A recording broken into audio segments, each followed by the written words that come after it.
Hello everyone, नमस्कार, आदाब और सत श्री अकाल। तो कैसे हो तुम लोग?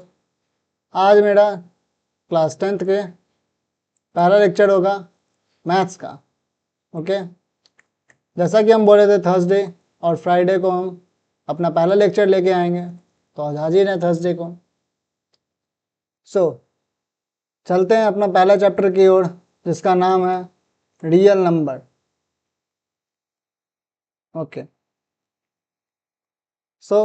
एक बात जो हम कहना चाहेंगे तुम लोग से, देखो दो तरह के स्टूडेंट होते हैं, जिनको मैथ्स पसंद होता है, जिनको मैथ्स नहीं पसंद होता है। तो जिनको मैथ्स नहीं पसंद है वो ध्यान से सुने, जिनको मैथ्स पसंद है उनको तो पसंद है ही, उनके उनके लिए तो आसान होगा।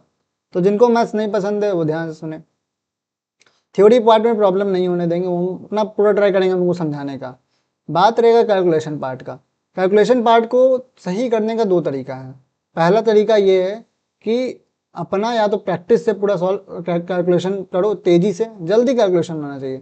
प्रैक्टिस करते इतना प्रैक्टिस करो कि कैलकुलेशन जल्दी होने लगे, या फिर टिप्स एंड ट्रिक्स का यूज़ करो जिससे कैलकुलेशन फास्ट हो। जैसे स्क्वायर निकालना हो, क्यूब निकालना हो, डिवाइड करना हो बड़े नंबर्स को, मल्टीप्लाई करना हो बड़े नंबर्स को, तो ये सब तुम जल्दी कर पाओ, इसलिए तुम या तो ट्रिक्स लो या फिर तुमको इतना प्रैक्टिस हो कि तुमको वो डिवीजन ज़्यादा देर ना लगे करने में।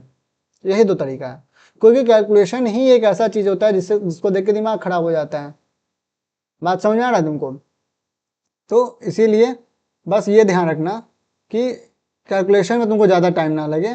कैलकुलेशन में अगर तुमको टाइम लगने लगा, तुम्हारा दिमाग खराब होगा, तुमसे मैथ्स समझ बनाने का मन भी नहीं करेगा यार। तो बस यही कहना था। थोड़ा सा कैलकुलेशन को लेके तुम सोचो, या तो प्रैक्टिस करो, हम प्रैक्टिस से अपना सुधारे हैं, बहुत प्रैक्टिस किए हैं, या फिर ट्रिक्स का यूज़ करो जो कि यूट्यूब पे वीडियोस इजीली अवेलेबल है, उसमें कोई सोचने का है ही नहीं ज़्यादा।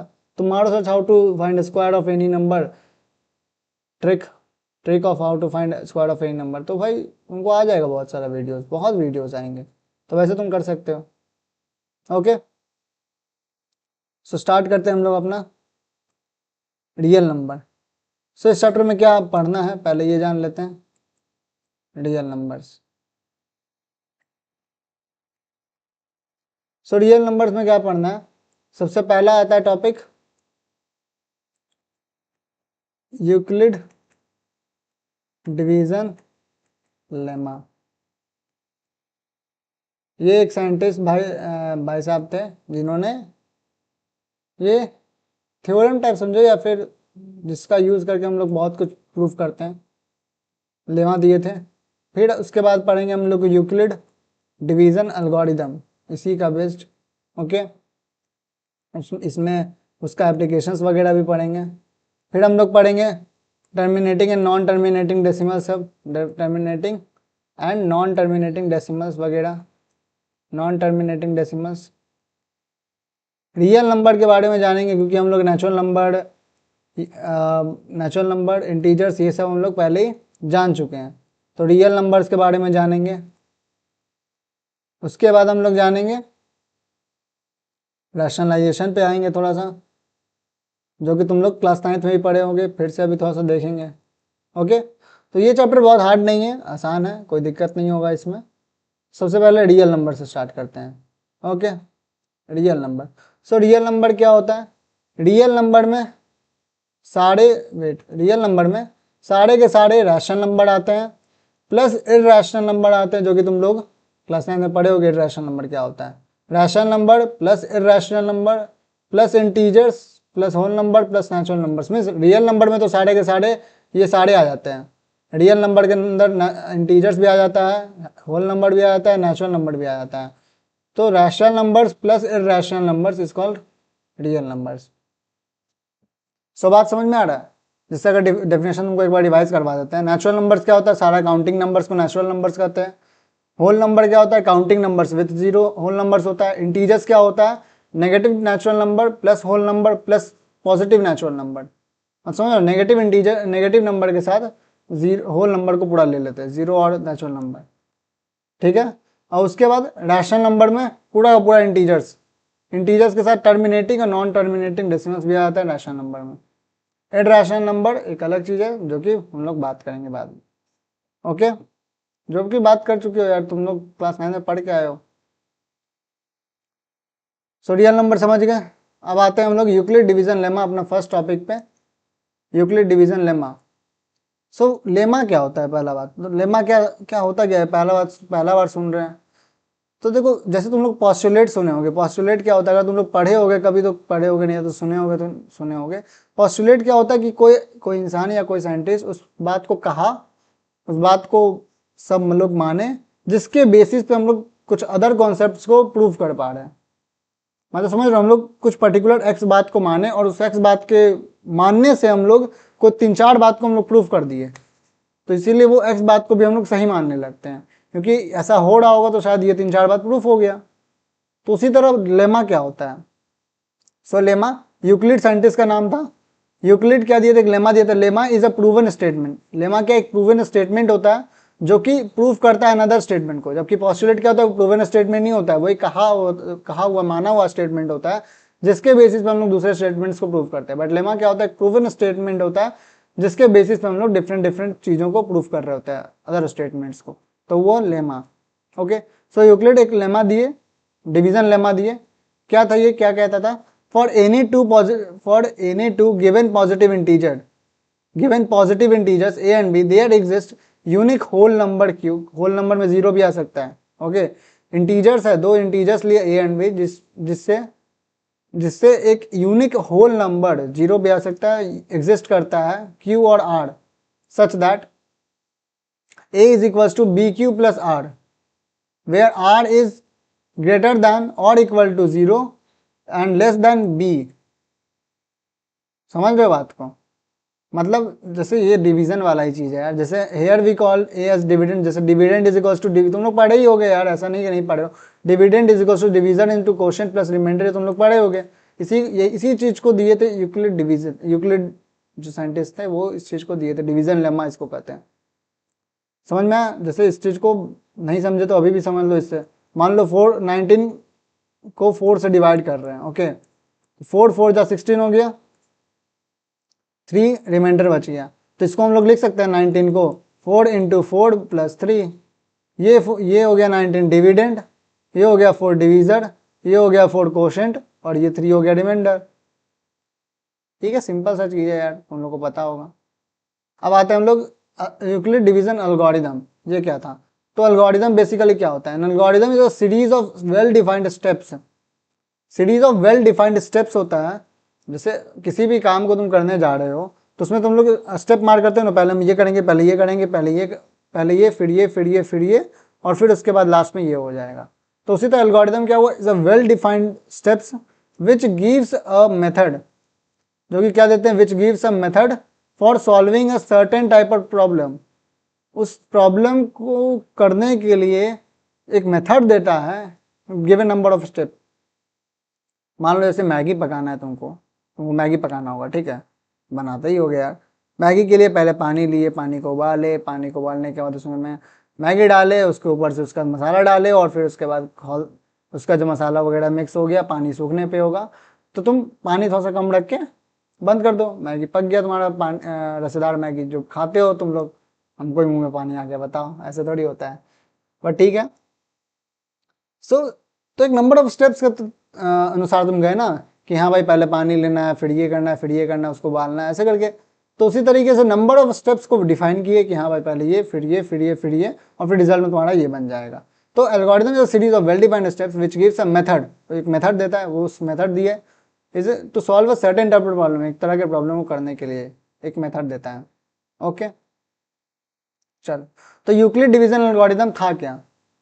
इट इज अ टेक्निक, ये एक टेक्निक है to compute the HCF of two given number. Euclid division algorithm जो था वो HCF निकालता है किसी दो पॉजिटिव इंटीजर्स का।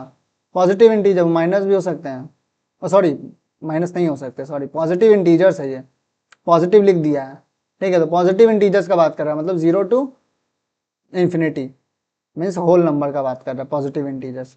कोई भी दो पॉजिटिव इंटीजर्स का HCF निकाल सकता है। जैसे मान लो ए और बी का है, तो ए मान लो ए बी से बड़ा है, तो ऑब्वियसली होना चाहिए, अगर दो इक्वल नंबर आएगा तो उसके बीच में HCF क्या होगा, वही नंबर होगा।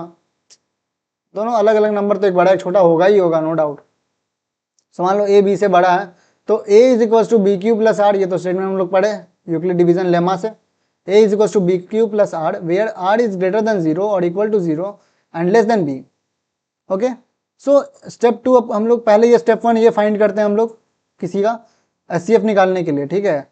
फिर स्टेप 2 में आएंगे, if r is equal to 0 then HCF क्या हो जाएगा, बी हो जाएगा। हम ध्यान रखना, अगर रिमाइंडर 0 आ गया डायरेक्टली डिवाइड हो गया तो बी जो छोटा नंबर था वो क्या हो जाएगा, एचसीएफ डायरेक्ट। और अगर r is not equal to 0 मतलब जो रिमाइंडर 0 नहीं है, then applied the division lemma to b and r. अब बी और आर पे डिवीजन लेमा लगाओ और फिर उसका तब भी 0 नहीं आया तो फिर जो बी और आर आएगा उस पर लगाओ। बताएंगे अभी कैसे कैसे क्या है। Continue the process till the remainder is 0, जब तक रिमाइंडर 0 नहीं होता इस प्रोसेस को करते रहो। द लास्ट डिवीजर डिविडेंड नहीं डिवीजर जिससे डिवाइड कर रहे हैं will be the required HCF, वो एचसीएफ हो जाएगा, ठीक है। सो हम लोग ये मेथड क्यों करें, देखो इस मेथड को कहते हैं हम लोग, इस इंपॉर्टेंट है, this method is known as successive division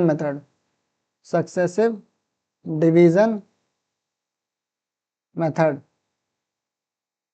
okay, ये कौन सा मेथड हुआ, सक्सेसिव डिवीजन मेथड इसको कहते हैं। सो एचसीएफ निकालने का ये तरीका क्यों निकाल रहे हैं फालतू का, जब हम लोग के पास मान लो किसी दो नंबर का एचसीएफ निकालना होगा, 27 और 36 है मान लो, तो इसका हम लोग फैक्टर्स निकालेंगे तो 1 हो जाएगा, इसका फैक्टर 3 हो जाएगा, 3 हो जाएगा 3 और फिर 27 यही होगा 1 इंटू 3 इंटू 3 इंटू 3 मतलब ये तुमको निकालने आता है 27 का अगर निकालना होगा तो ऐसे करके नहीं निकालते थे हम लोग, 3 से किए 3 या 9 बचा, फिर 3 आए, फिर 3 आ गया। उसी तरह 36 का क्या आ जाएगा, इसको 2 से पहले करेंगे तो 18, फिर यहाँ 2 से किए 9, फिर यहाँ 3 और फिर 3 और फिर यहाँ पे, तो इसको कैसे लिखेंगे 2 इंटू 2 इंटू 3 इंटू 3 और एचसीएफ क्या हो जाएगा, ये जो कॉमन नंबर जितना वो हो जाएगा एचसीएफ, मतलब 3 इंटू 3 इज इक्वल टू 9 हो गया एचसीएफ। जब ये तरीका था तो हम लोग ये फालतू का क्यों कर रहे हैं, ये तुम समझ गए भाई, तुम इससे निकाले। अब मान लो तुमको 2 नंबर दे दें, ये 2 नंबर दे दिया तो निकालो इसका एचसीएफ, निकालो, नहीं निकलेगा या निकलेगा तो बहुत मुश्किल है, क्योंकि तुमको पूरा का पूरा फैक्टर्स निकालना होगा, समझना ना। तुमको इस तरीके से हर एक चीज फिर स्टेप तोड़ते जाओ, फिर दोनों में से कॉमन फैक्टर निकालो, तो उसी चीज को प्रॉब्लम को रिजॉल्व कर देगा ये एल्गोरिथम। कैसे, तो देखते हैं आप, बिना देखे थोड़ी कुछ समझा आज तक क्या। So Euclid division algorithm to find HCF of 272 and 1032। तो सबसे पहला क्या था स्टेप, चलो सबसे पहला स्टेप क्या था, ऑन डिवाइडिंग ए बाई, देखो ये निकालना है a is equal to b q plus r, इस स्टेप से चलना है, तो पहले ये निकाल के देखते हैं। तो ये कैसे निकलेगा, 272 को मतलब 272 से 1032 को डिवाइड करते हैं। ओके, सो ये पहले 3 बार में देखते हैं हम लोग, 3 से 3 2 जा 6, 7 3 जा 21 का 1 हाथ में 2, 3 2 जा 6 2 8। ओके, अब अगर हम लोग इसमें 272 4 जा कितना होता है यार, 272 4 जा 8, 7 4 जा 28 का 8 हाथ में 2, फिर इसका 4 2 जा 8 टू 10 1088, देखो ये बाहर हो जाता तो ये हम लोग नहीं लिए, चलो ठीक। 272 इंटू 3 816 हो गया, इसको माइनस करेंगे तो देखो रिमाइंडर तो 0 नहीं आ रहा है, remainder is not equal to 0, तो क्या करना है हम लोग को, अब हम लोग सेकंड स्टेप पे देखते हैं, if r is not equal to 0 then applied the division lemma to b and r. चलो, तो यहाँ पे क्या हो गया, 12 हो गया तो 6, फिर ये 2 में से 1 गया तो 1 और 10 में से 8 गया तो 2, 216 बच गया। अब हम लोग को क्या करना है, बी और आर पे डिवीजन वो लेमा लगा दो, तो ये डिवीजर जो है वो बन जाएगा यहाँ पे डिविडेंड। ओके, तो डिविडेंड बन जाएगा तो 272, यहाँ 272 आ गया। बात समझ में आया कैसे प्रोसेस चलना है। अगर जब तक आर इज इक्वल टू 0 नहीं होता है तब तक क्या होगा, ये जो डिवीजर बचेगा, वो जो डिवीजर होगा वो बन जाएगा डिविडेंड बन जाएगा, और जो रिमाइंडर होगा वो डिवीजर बन जाएगा। ओके, तो अब चलो फिर डिवाइड करते हैं, फिर 1 बार में करते हैं तो 216, तो फिर 6 में से 1 गया 5 और फिर ये 0, तो फिर 56 से अब 216 करेंगे। क्यों, क्योंकि देखो ये डिविडेंड ये अब डिविडेंड बन जाएगा और ये डिवीज़र बन जाएगा। तो 56 से कितने बार में जाएगा, 3 बार में। तो 6 3 जा 18, 1 5 3 जा 15, 1 16, 168। तो 8 8 16 हो गया। फिर उसके बाद ये 10, 10 में से 6 गया, हो गया ये 4, 48 बचा।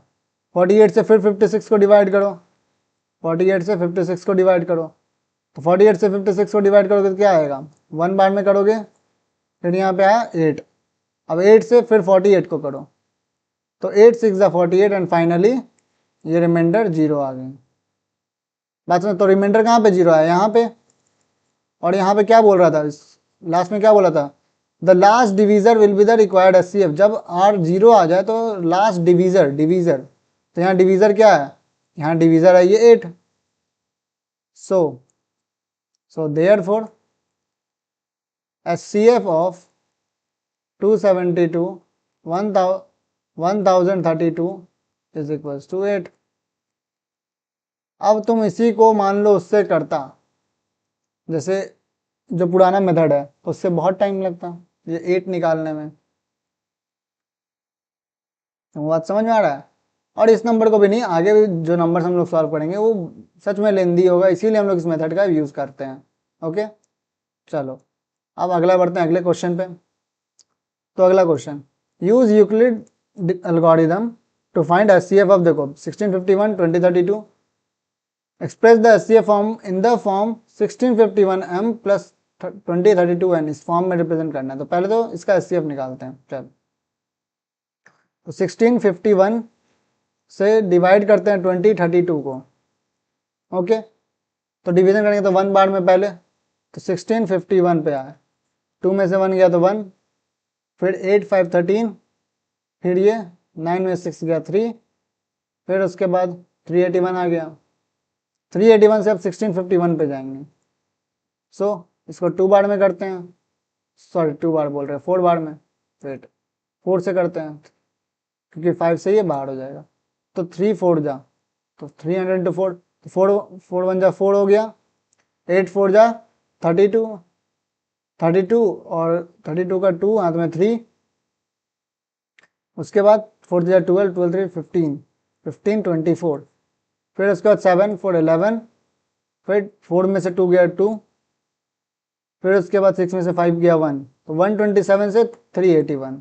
ओके, सो इसको फिर करेंगे तो 2 बार में, ओके, या 3 बार में, आई थिंक सो 3 बार में कर सकते हैं, 3 बार में। तो 7 3 जा 21 का 1 हाथ में 2, 3 2 जा 6 2 8 और 3 1 जा 3। चलो देखो पूरा कट गया, तो यहाँ पे रिमाइंडर आ गया 0। तो यहाँ पे क्या निकला, therefore HCF of 1651 2032 is equals to 127। ये हो जाएगा आंसर, क्योंकि जिस स्टेप पे 0 आ जाएगा रिमाइंडर, उसका डिवीजर आ जाएगा यहाँ पे। अब यही तुम उस प्रोसेस से करने जाए तो कितना टाइम लगता। ओके, इसमें जल्दी हो गया। अब देखो हम लोग क्या निकालना है, HCF एक्सप्रेस करना है क्या, HCF को इन द फॉर्म, इस फॉर्म में एक्सप्रेस करना है। ओके, तो इस फॉर्म में एक्सप्रेस करने के लिए क्या करेंगे, सो लेट्स सी। सो इसमें देखेंगे 127 कहाँ आ रहा है, इस स्टेप पे आ रहा है। तो इस स्टेप को हम लोग कैसे लिख सकते हैं, तो लेट्स सी, इसको इस तरीके से लिखा जा सकता है। एक स्टेप उठाते हैं यहाँ पे, 1651 इज इक्वल्स टू 38 क्या था 381 ना, 381 इंटू 4, 381 इंटू 4 प्लस 127। ये क्या लिखे, देखो ये इस स्टेप पे, ये जो स्टेप है हम लोग का, ये जो स्टेप है इस पे हम लोग यूक्लिड डिवीजन लेमा लगा दिया, EDL यूक्लिड डिवीजन लेमा लगाए। क्यों लगाए, क्योंकि देखो 127 हम लोग कहाँ लाना है, एक्सप्रेस द HCF बोल रहा है, मतलब HCF क्या है, 127 को किस फॉर्म में लिखना है, वो 1651m प्लस 2032n के फॉर्म में लिखना है, इस फॉर्म में लिखना है। समझ में आ रहा तुमको, आंसर तुमको इस फॉर्म में लाना है। तो 127 तुमको एक साइड लाना है, तो या तो तुम यहाँ लगाते यूक्लिड डिवीजन लेमा, या फिर यहाँ लगाते। तो यहाँ हम इसलिए लगाए क्योंकि यहाँ रिमाइंडर के फॉर्म में बचा है और यहाँ पे हम लोग सॉल्व कर पाएंगे सर, क्योंकि हम लोग को देखो 2032 भी इंक्लूड करना है। और यहाँ लाएंगे तो ना ही यहाँ ना ही 6051 आएगा, ना ही 2032 आ रहा है इस स्टेप में, अगर यूक्लिड डिवीजन लेमा लगाने जाओगे तो। बात समझ में आ रही है, इसीलिए हम लोग यहाँ पे लगाए। अब यहाँ से देखते हैं 2032 भी ला पाएंगे, इसमें लगाए अब हम लोग। चलो आओ, तो इसमें हो गया ऐसे, तो 127 को लिख सकते हैं, इसको लिखा जा सकता है 1651 माइनस 381 इंटू 4, इसको ऐसे लिख सकते हैं। चलो फिर इसको लिख सकते हैं हम लोग 127 इज इक्वल्स टू 1651 माइनस, अब देखो अब इस स्टेप पे आओ, अब किस पे आना है तुमको, इस स्टेप पे, पहला स्टेप। तो यहाँ पे देखो, यहाँ पे रिमाइंडर क्या बचा है 381, ठीक है। 381 जो बचा है, इस पे भी यूक्लिड डिवीजन लेमा लगाओ, तो इस पे भी अगर यूक्लिड डिवीजन लेमा लगाओगे तो क्या होगा, 2032, पहले इसको यहाँ साइड में लिखते हैं चलो। तो 2032 is equals to 1651 into 1 plus 381, उस पर लगाएंगे हम लोग तो यही निकलेगा 2032 is equals to 1651 into 1 plus 381, मतलब dividend is equals to division into quotient plus remainder 381। Okay, तो यहाँ से अगर हम 381 का वैल्यू निकालेंगे तो क्या आएगा, 2032 माइनस 1651 इंटू 1, बात समझ में आया, 381 का ये वैल्यू निकला। तो यही वैल्यू को हम लोग यहाँ पुट कर देंगे। देखो ऐसे नहीं होगा, दिमाग थोड़ा लगाना पड़ेगा, तो सोचना होगा कैसे क्या निकलेगा, कैसे हम लोग यहाँ पुट कर सकते हैं वैल्यू, कैसे क्यों किए हम लोग कर क्यों रहे, ये स्टेप क्यों लाए बीच में, क्योंकि देखो हम लोग को किस में एक्सप्रेस करना है, इस फॉर्म में 1651 इंटू एम प्लस 2032 एन। तो 1651 तो आ गया है भैया हम लोग को अपने स्टेप में, और 127 का जिसमें रिजल्ट निकाला है वो भी एक तरफ आ गया है, बट वो 2032 कहाँ से लाएंगे, तो वो भी तो लाना है, तो वो यहाँ से आ जाएगा। चलो अब इसको आगे लिखते हैं, तो 381 के जगह हम लोग ये चीज पुट करते हैं। ओके, सो यहाँ पे एक स्टेप और लिखते हैं, इसको हटाते हैं थोड़ा सा, यहाँ पे एक स्टेप लिखते हैं, सब्स्टिट्यूटिंग इक्वेशन 1 इन इक्वेशन 2, ये इक्वेशन 2 मान लो और ये इक्वेशन 1 मान लो। ओके, सो क्या होगा, 127 is equals to 1651 minus 2032 minus 1651 into 1, तो 1651 ही हो जाएगा, इंटू 4 टोटल पे। ओके, सो इसको लिख सकते हैं 127 is equals to 1651 minus 2032 into 4, 2032 into 4, 2032 into 4 plus 1651 into 4, ये लिख सकते हैं। अब देखो यहाँ पे ये 1651 कॉमन है और ये 6151 इंटू 4 कॉमन है, तो इसको आगे लिख सकते हैं हम लोग ऐसे करके, देखना समझना, अगर नहीं समझ में आएगा तो फिर से हम अभी बताएंगे, ठीक। तो 1651 इंटू 5 माइनस 2032 इंटू 4, ये स्टेप समझ में आया कि नहीं आया, पहले मुझे बताओ, ये जो हम लोग कर दिए 1651 इंटू 5, ये कैसे हो गया, ये देखो, इसके लिए हम एक एग्जाम्पल बताते हैं दूसरा। मान लो अब दिया रहेगा 5 इंटू 4 प्लस 5, तो इसका रिजल्ट क्या होगा, सीधे सीधे तुम बोल दोगे 25। इसको ऐसे नहीं लिख सकते हैं क्या, 5 इंटू 5 इज इक्वल टू 25, या फिर ये भी छोड़ो, ये भी छोड़ो, इससे तुम लोग फिर कंफ्यूज हो रहे होगे। तो चलो एक दूसरा एग्जांपल लेते हैं, मान लो कि जैसे 6 इंटू 4 है, ठीक, 6 इंटू 4 प्लस क्या है 6 मान लो, तो इसका तो तुम लोग क्या दोगे 30 दोगे आंसर, बट इसको ऐसे भी तो लिख सकते हैं 6 इंटू 5, क्यों, देखो यहाँ क्या किए, ये क्या है 6 इंटू 1 है, कुछ नहीं है, तो ये 6 इंटू 4 है, ये 6 इंटू 1 है, बात समझ आया। तो यहाँ पे 6 क्या हो गया, कॉमन ले लिए हम लोग, यहाँ से क्या किए, ये 6 कॉमन ले लिए, तो क्या अंदर क्या बचा 4 प्लस 1, तो इस इक्वल टू 6 इंटू 5 आ गया, और 6 इंटू 5 क्या होता है 30। मतलब लिखने का तरीका है यार, लिख सकते हो तुम किसी भी तरीके से। अभी भी नहीं समझ में आया तो एक और चीज, एक और तरीका समझाते हैं, फिर हम नहीं समझ में आया तो कोई दिक्कत नहीं, हम समझाएंगे। ओके, सो लेट्स एक और एग्जांपल लेते हैं। छोटा एग्जाम्पल लेंगे, मान लो 8 इंटू 9 है, ओके, प्लस यहाँ पे 8 है, तो रिजल्ट क्या होगा? तो इसका तो टेबल आता तुम लिख दोगे, लेकिन हम जैसे कर रहे हैं वैसे कैसे लिखोगे?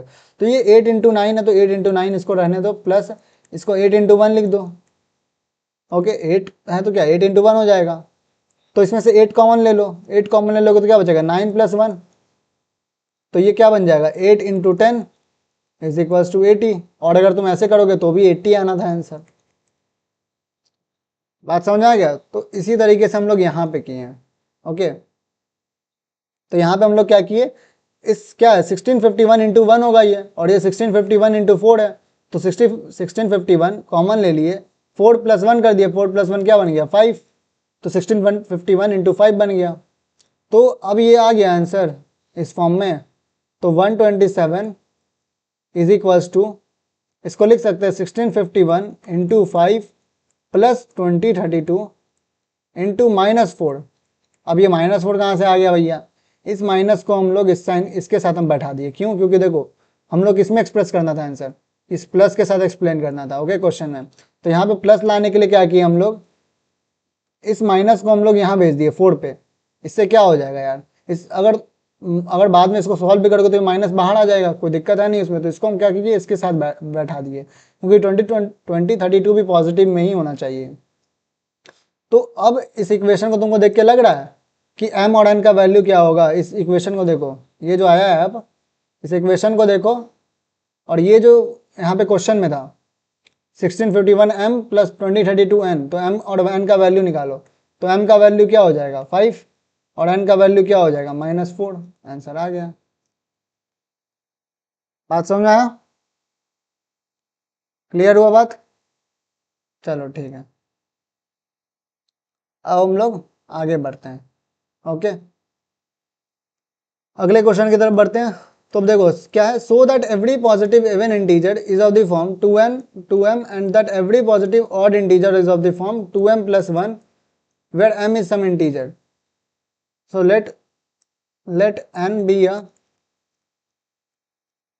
पॉजिटिव, या पॉजिटिव नहीं, या इंटीजर ले लो कोई, नहीं positive integer, positive, wait, let n be a integer, okay, कोई भी इंटीजर हो गया, एंड मान लो p और r के टर्म में, या फिर m and r be a positive integers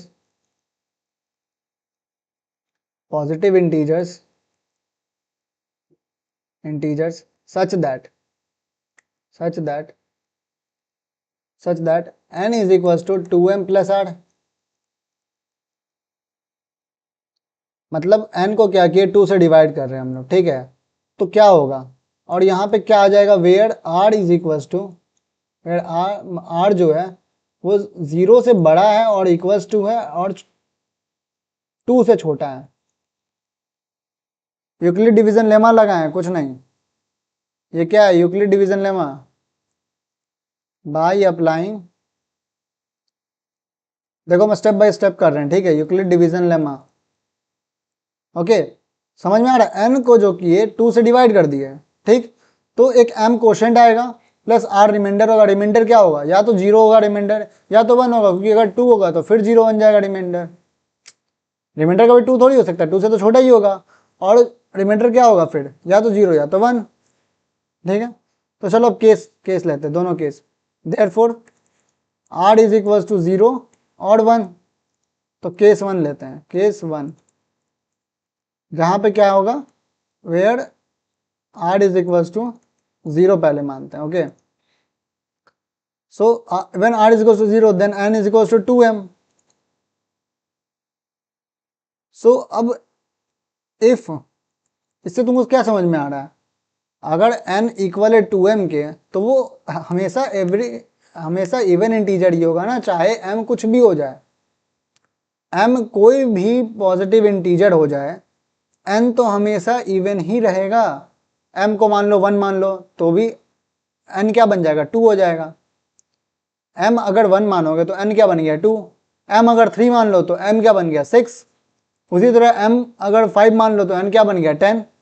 और अगर m को मान लो 70 तो n क्या बन गया 30 120 या 140 जो भी। तो n हमेशा इवन रहेगा। सो इफ नहीं therefore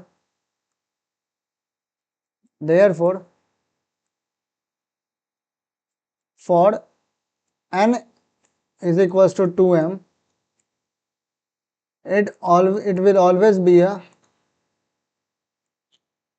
it will always be a it will always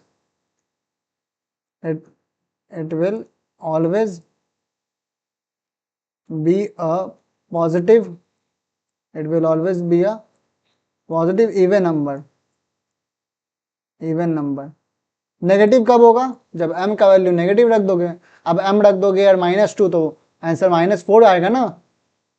तो n हमेशा पॉजिटिव इवन नंबर या फिर इवन ही रहेगा। देखो positive even integer, so that every positive integer is of the form 2m। तो 2m के अगर फॉर्म में कोई नंबर है तो वो हमेशा पॉजिटिव इवन इंटीजर रहेगा। जब m क्या होगा पॉजिटिव, पॉजिटिव इंटीजर रहेगा। ये पॉजिटिव इंटीजर रहना चाहिए। देखो यहाँ माने भी है m और r क्या है, बी अ पॉजिटिव इंटीजर। यहाँ माने भी हम, ठीक है। चलो ये समझ में आया। अब इसी का दूसरा पार्ट करते हैं 2m+1 वाले का। चलो अब 2m+1 को कैसे प्रूफ करेंगे आंसर। सो केस टू पे आते हैं हम लोग। Case second where r is equals to 1। Okay, so r is equals to 1 होगा तो क्या आ जाएगा, n को कैसे लिख सकते हैं, n को लिख सकते हो 2m+1। अब तुम इस पे m का कोई भी वैल्यू रख लो, चाहे यहाँ पे देखो तो तुमको दिखाते हैं। If m is equals to मान लो 1 रख दिए तो क्या आ जाएगा n का वैल्यू 3। अगर m का वैल्यू 5 ही रख दिए तो क्या आ जाएगा n का वैल्यू 11। अगर m का वैल्यू मान लो 6 रख दिए तो n का वैल्यू क्या आ जाएगा 13।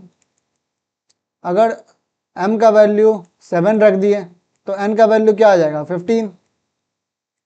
m का वैल्यू 90 रख दिए तो क्या आ जाएगा n का वैल्यू 181। तुम कुछ भी कर लो ये हमेशा ऑड ही रहने वाला है। देखो ऑड ऑड ऑड हमेशा ऑड आ रहा है, ठीक है। सो देयरफॉर एवरी पॉजिटिव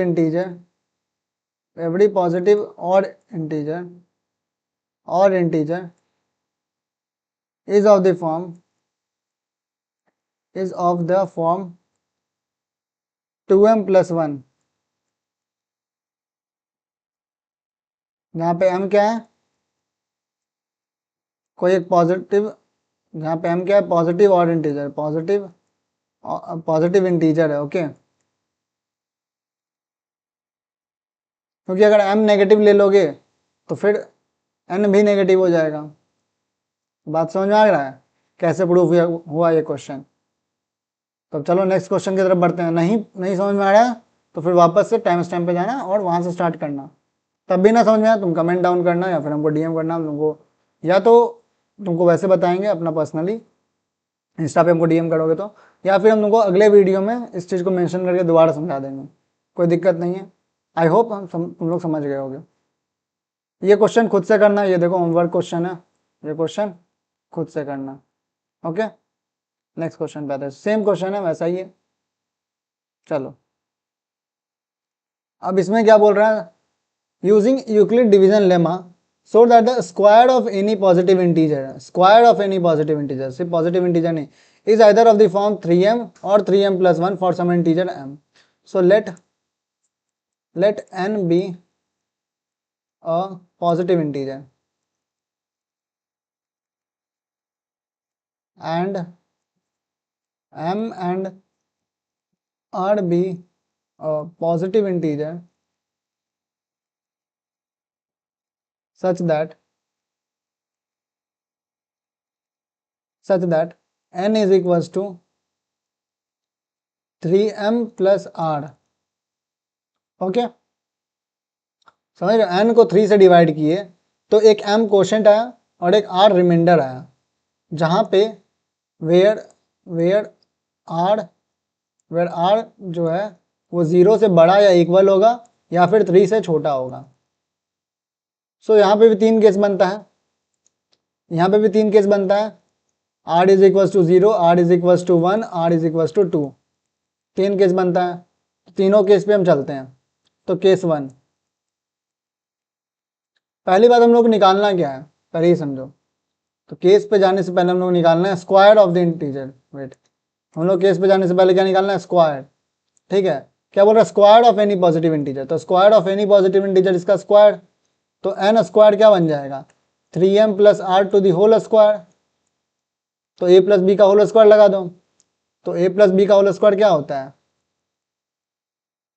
ए square plus b square plus 2ab, यही होता है। तो ये फॉर्मूला लगाते हैं हम लोग यहाँ पे। तो ए स्क्वायर क्या होगा, 3m का होल स्क्वायर, तो 9m स्क्वायर प्लस ए स्क्वायर प्लस बी स्क्वायर, तो बी क्या है यहाँ पे आर है, तो आर का square plus 2 into A into B.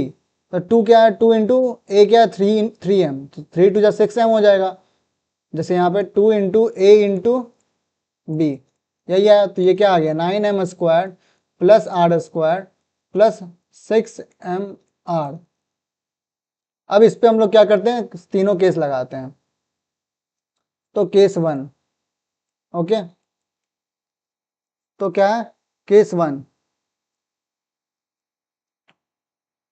Case 1 r is equal to 0, r is equal to 0 करेंगे तो therefore n square is equal to 9m square आ गया प्लस, अब देखो r का वैल्यू अगर 0 पुट करोगे तो 0 का होल स्क्वायर प्लस, देखो इस इक्वेशन में पुट कर रहे हैं हम लोग, ये जो पूरा इक्वेशन आया है इसी इक्वेशन को पुट कर रहे हैं हम यहाँ पे। तो 0 का whole square plus 6 into m into r 0, तो क्या बन जाएगा, ये सिर्फ 9m स्क्वायर बचेगा। ये बात समझ में आ रहा है। सो हम लोग n square is equal to 9m square आया, इसको लिख सकते हैं n is equal to n square is equal to 3 into 3m square. चलो नेक्स्ट पेज में दिखाते हैं, नेक्स्ट पेज में, since n square is equal to 3 into 3m का स्क्वायर आया, तो लेट इसको कुछ मान लो, let q is equal to 3m square, तो therefore n square is equal to 3q।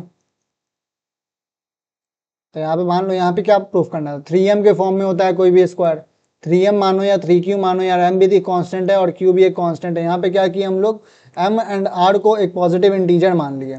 तो उसी तरह यहाँ पे एक पॉजिटिव इंटीजर हम लोग q को, इसके जगह q भी आ जाएगा तो कोई दिक्कत हो रही है, m भी एक कांस्टेंट है, q भी एक कांस्टेंट है, तो इसको किसके फॉर्म में रहना है, 3 इंटू समथिंग रहना चाहिए, 3 इंटू कोई कांस्टेंट, तो q भी तो एक कांस्टेंट ही है ना। इससे मत कंफ्यूज हो जाना है कि हमारा आंसर 3q आ रहा है और क्वेश्चन में तो 3m दिया है, ऐसा ऐसा नहीं है। 3m वहां पे 3m हम लोग अगर अगर यहीं पे हम लोग 3m मानते हैं q की जगह, और पहले हम लोग q मान लिए होते, q एंड r को एक पॉजिटिव इंटीजर मान लेते हैं, तो अगर वैसे बनाए होते तो यहाँ पे 3m आ जाता है आंसर। बात समझ रहे हो, तो इसमें कोई दिक्कत है नहीं। चलो केस 2 पे आते हैं, केस 2 पे, where r is equal to 1 आया, okay. So n square is equal to क्या हो जाएगा, n square is equal to क्या था, क्या आया था, देखो 9m स्क्वायर प्लस 1 का होल स्क्वायर आ जाएगा, ओके। सो 9m स्क्वायर प्लस 1 का whole square plus 6 into m into 1 हो जाएगा। समझ रहे हो, पीछे जो फॉर्म आया यही आया ना। तो इसको लिख सकते हैं n square is equal to 9m square plus 6m plus 1। फिर इसको लिख सकते हैं n square is equal to, यहाँ से 3 कॉमन ले लो, 3 कॉमन लोगे तो 3m स्क्वायर प्लस 2m और ये प्लस 1 बचा, तो इसको लिख सकते हैं n square is equal to 3q plus 1। यहाँ पे let q is equal to 3m square plus 2m। बात समझ, इसको देखो, अब देखो फिर से, सो दैट क्या शो करना है हम लोग को, square of any positive integer या तो फॉर्म होता है 3m के फॉर्म में रहता है, और या फिर 3m प्लस 1 के फॉर्म में रहता है। यहाँ देखो एक 3q के फॉर्म में निकल गया है और ये 3q प्लस 1 के फॉर्म में निकल गया है। मतलब यही शो करना है, कोई भी स्क्वायर है किसी इंटीजर का तो वो या तो 3m के फॉर्म में रहेगा, जो कि m क्या है, एक पॉजिटिव इंटीजर है कोई भी, और या फिर 3m प्लस 1 के फॉर्म में रहेगा, जो कि m भी क्या है, एक पॉजिटिव इंटीजर। हम लोग पुट करके भी देखेंगे, तुमको बताएंगे कैसे क्या है ये क्वेश्चन में एक्चुअली हो क्या रहा है, प्रैक्टिकली कहना क्या चाह रहा है बताएंगे हम लोग। ठीक, चलो अब केस 3 पे आते हैं। ठीक, तो केस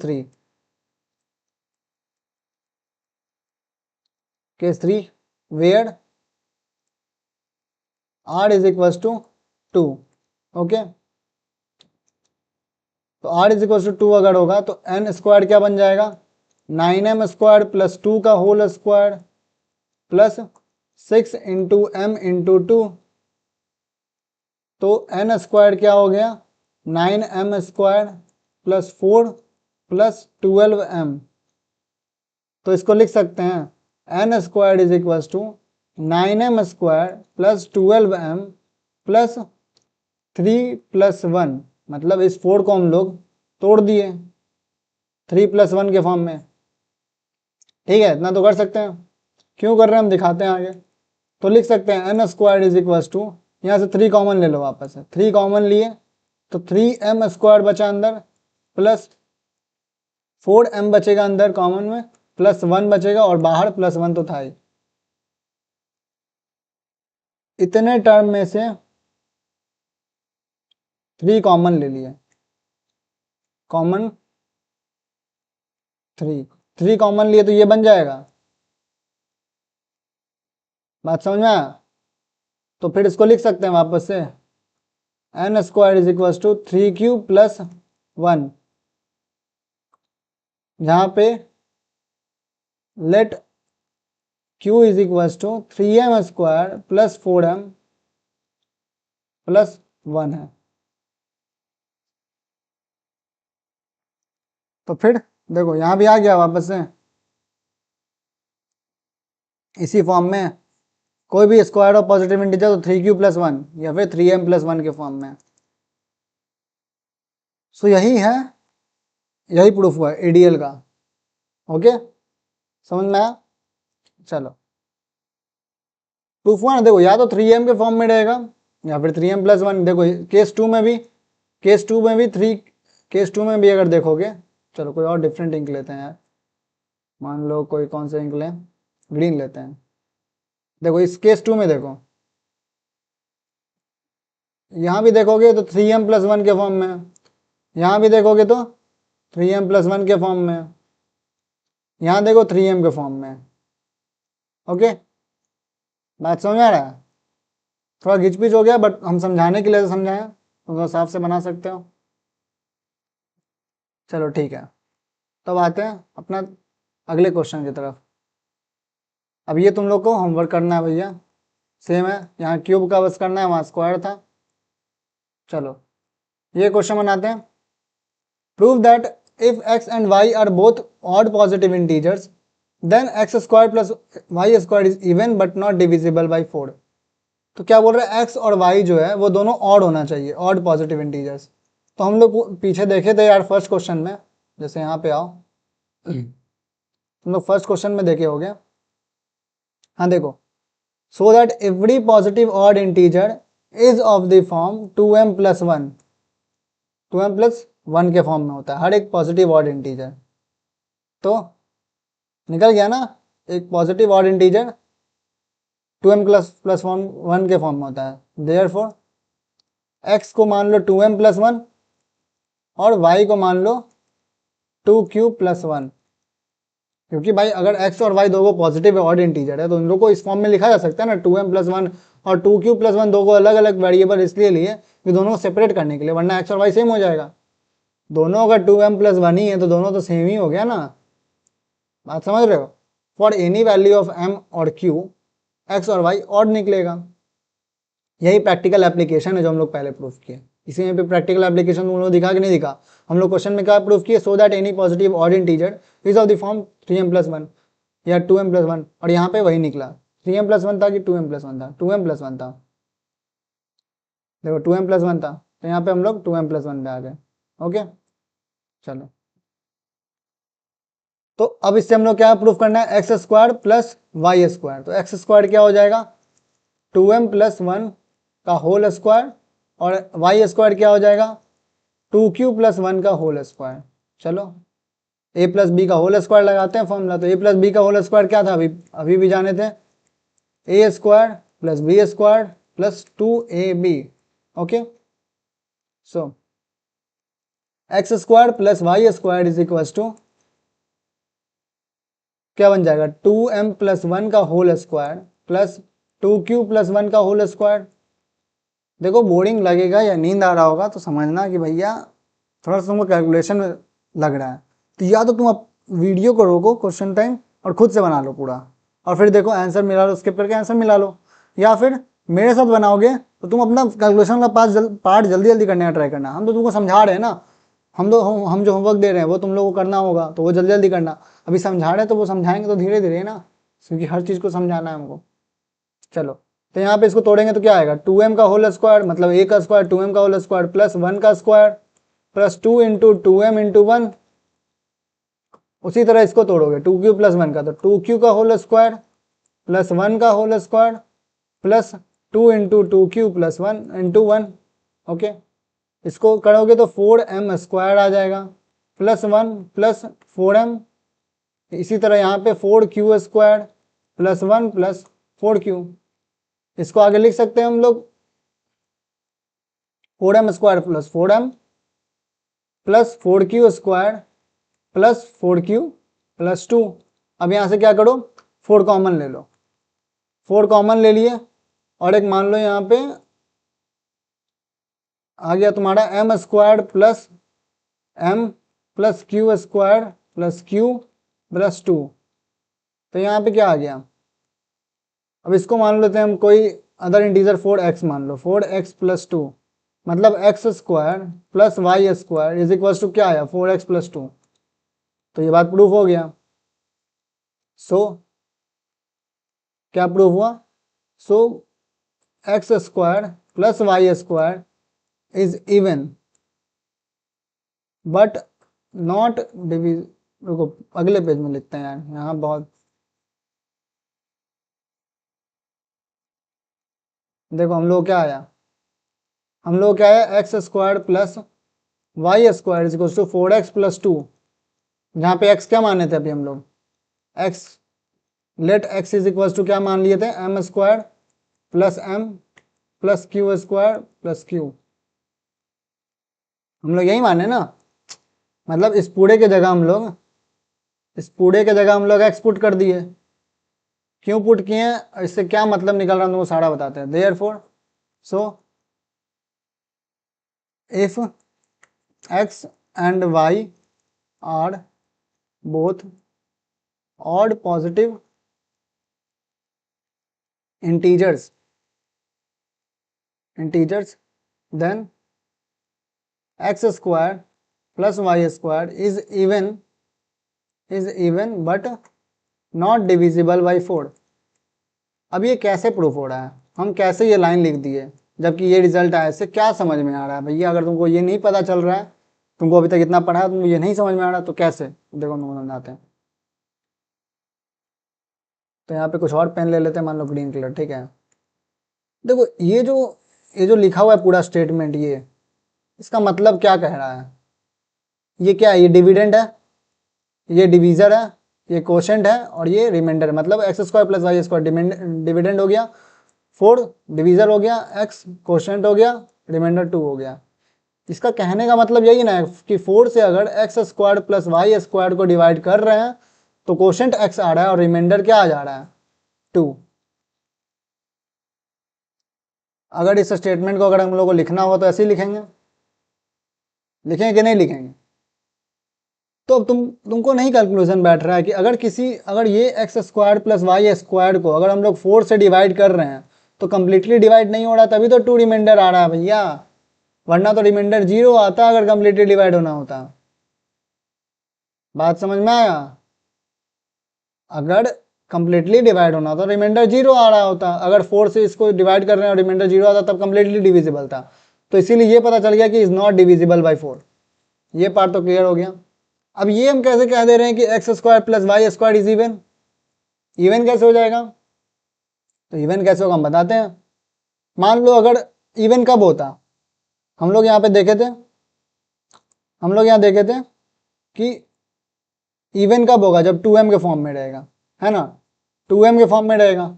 जब 2m प्लस 1 के फॉर्म में रहेगा तो ऑड हो जाएगा। ठीक है, तो हम उसी चीज को लेके चलते हैं। अगर ये x square plus y square is equal to 4x लिखा रहता तो ये इवन हो जाता, होता ही इवन। बट इफ अगर हम इसमें +2 कर भी देंगे तो भी तो इवन बनेगा।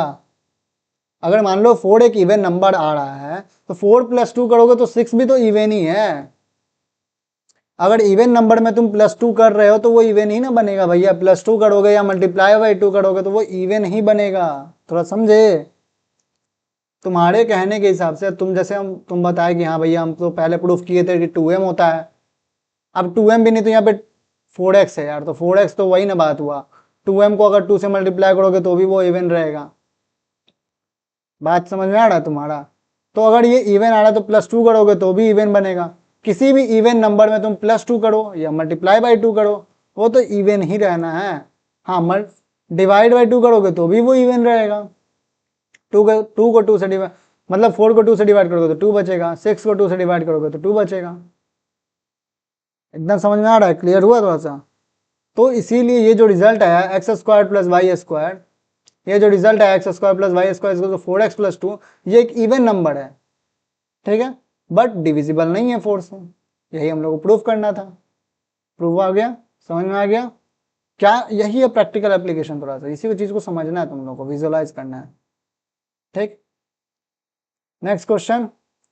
चलो ये होमवर्क बनाना तुम लोग, ये बता दिए हम लोग, इस फॉर्म में निकालना है, ट्राई करना, थोड़ा सा दिमाग लगता है इसमें। तो आज के लिए बहुत बहुत थैंक यू आप सबको, मेरे साथ इतने देर तक जुड़े रहे मैथ्स के सेशन में। अगर नहीं भी जुड़ पाए, कंटिन्यूसली नहीं भी पढ़ पाए तो कोई बात नहीं है यार, तुम अकेले नहीं हो, या फिर हम भी वैसे ही थे स्टार्टिंग में, नो डाउट। ओके, दिक्कत नहीं लेने का, सब हो जाएगा धीरे धीरे, अभी तो स्टार्ट हुआ है अभी मैथ्स, अभी बहुत कुछ बाकी, अभी बहुत कुछ आना है। टेंशन नहीं लेना, कुछ भी दिक्कत होगा, कुछ भी प्रॉब्लम होगा या किसी चीज़ का सॉल्यूशन चाहिए होगा या कुछ भी रिव्यू देना होगा या कुछ भी सजेशन देना होगा तो हमको कमेंट डाउन कर सकते हो इसी वीडियो के नीचे, या फिर इंस्टा पे DM कर सकते हो, डिस्क्रिप्शन बॉक्स में होगा लिंक। सो ओके, चलते हैं, bye bye, tata, see you soon.